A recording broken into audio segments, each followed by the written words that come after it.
दोस्तों, कभी ऐसा हुआ है कि कोई लड़की आपको गहरी चोट पहुंचाती है, चाहे वो कड़वे शब्दों से हो, नजरअंदाज करके हो या फिर अचानक रिश्ते से दूरी बनाकर। उस टाइम आपको लगता है कि सब कुछ खत्म हो गया, लेकिन कुछ समय बाद वही लड़की फिर से आपके पास लौट आती है और आप सोच में पड़ जाते हो, आखिर क्यों? वो क्यों जाती है और क्यों लौट आती है, और अब आपको उससे कैसे बातें करनी चाहिए ताकि आप खुद को भी चोट से बचा सको और रिश्ते को भी संभाल सको। आज हम इसी रहस्य पर गहराई से बातें करेंगे। सबसे पहले बात करेंगे वो आपके पास क्यों वापस आती है। आपके साथ इमोशनल कनेक्शन। जब कोई लड़की आपको चोट पहुंचाती है और फिर लौट आती है, इसका मतलब ये है कि उसके दिल के अंदर अब भी आपके लिए जगह है। औरतें दिल से बहुत जुड़ी होती हैं। कभी कभी गुस्से या गलतफहमी में वो ऐसे फैसले ले लेती हैं जो बाद में उन्हें खटकते हैं। आप उसके दिल का वो हिस्सा बन चुके होते हो जहां से वो चाहकर भी आपको पूरी तरह हटा नहीं सकती। पछतावा। चोट पहुंचाने के बाद अक्सर रातों की नींद उड़ जाती है। उस टाइम उसे याद आता है कि आपने उसके लिए कितना किया, कितनी बार उसके साथ खड़े रहे, और यही पछतावा उसे आपकी ओर खींच लाता है। असल में पछतावे का दर्द उतना ही गहरा होता है जितना किसी को चोट पहुंचाने का। रिश्ते की आदत। इंसान वही याद करता है जिसके साथ उसकी जिंदगी की धड़कनें जुड़ी होती हैं। आप उसकी सुबह की हंसी, शाम की बातें और रोज की टेक्स्ट मैसेजिंग का हिस्सा बन चुके होते हो, और जब ये सब अचानक रुक जाता है तो वो खालीपन उसे चैन से नहीं बैठने देता। यही वजह है कि आदतें ही किसी को वापस लौटने पर मजबूर करती हैं। इंसानी स्वभाव। इंसान हमेशा वहीं लौटता है जहां उसे सुकून और अपनापन मिलता है। हो सकता है वो बीच में कहीं और अपनी भावनाएं तलाशने गई हो, लेकिन जब उसे वो एहसास नहीं मिला तो उसे याद आया कि असली सुकून आपके पास है। जब वो लौटकर आपके पास आए तो आपको उससे कैसे बातें करनी चाहिए। शांति और संतुलन से। जब वो वापस आए तो सबसे पहली चीज है गुस्सा मत दिखाना, क्योंकि गुस्से से आप वही गलती दोहराएंगे जो पहले रिश्ते को तोड़ चुकी थी।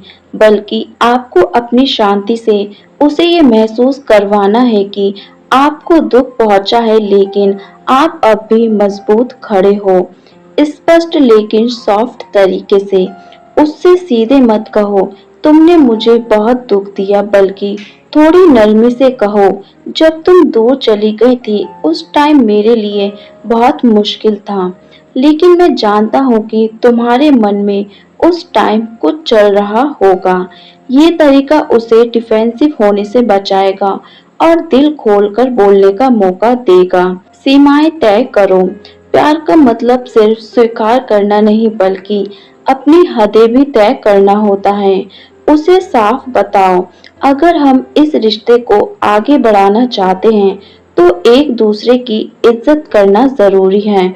जो गलती हुई वो दोबारा नहीं होनी चाहिए। ये बाउंड्रीज आपको फिर से टूटने से बचाएंगी। खुद की अहमियत जताओ। जब वो वापस आए तो तुरंत सब कुछ भूलकर उसकी तरफ मत भागो। उसे महसूस करवाओ कि आपकी भी एक कीमत है, आपकी भावनाओं का भी महत्व है। जब आप खुद को अहमियत देते हो तो सामने वाला भी आपको ज्यादा वैल्यू करने लगता है। धीरे धीरे रिश्ता जोड़ो। भरोसा टूटा हो तो तुरंत वापस नहीं जुड़ता, इसलिए रिश्ता धीरे धीरे छोटे छोटे कदमों से जोड़ो। शुरुआत दोस्ती की तरह करो, धीरे धीरे बातों का सिलसिला बढ़ाओ और फिर रिश्ते को दोबारा एक मौका दो। दोस्तों, अगर कोई आपको चोट पहुंचाने के बाद वापस लौटता है तो इसका मतलब ये नहीं कि आप कमजोर हो या हार गए, बल्कि इसका मतलब ये है कि आपकी सच्चाई और आपका प्यार इतना गहरा था कि वो इंसान उससे दूर नहीं रह पाया। लेकिन याद रखना, प्यार में अपनी इज्जत और अपनी सीमाएं सबसे पहले रखो, क्योंकि सच्चा रिश्ता वही है जहां दोनों तरफ प्यार हो, दोनों तरफ समझदारी हो और दोनों तरफ इज्जत हो। और हाँ, अगर आप नए हैं तो चैनल काजू लव स्टोर को सब्सक्राइब कर लें, क्योंकि यहाँ हम प्यार, रिश्तों और दिल की गहराइयों से जुड़े ऐसे राज खोलते हैं जो आपकी सोच को बदल देंगे और आपके रिश्ते को मजबूत बनाएंगे। याद रखिए, प्यार आसान नहीं है, लेकिन सही समझदारी और सही एहसास के साथ हर रिश्ता खूबसूरत बन जाता है। तो मिलते हैं अगले वीडियो में, तब तक के लिए अपना ख्याल रखिए और दिल से जुड़े रहिए काजू लव स्टोर के साथ।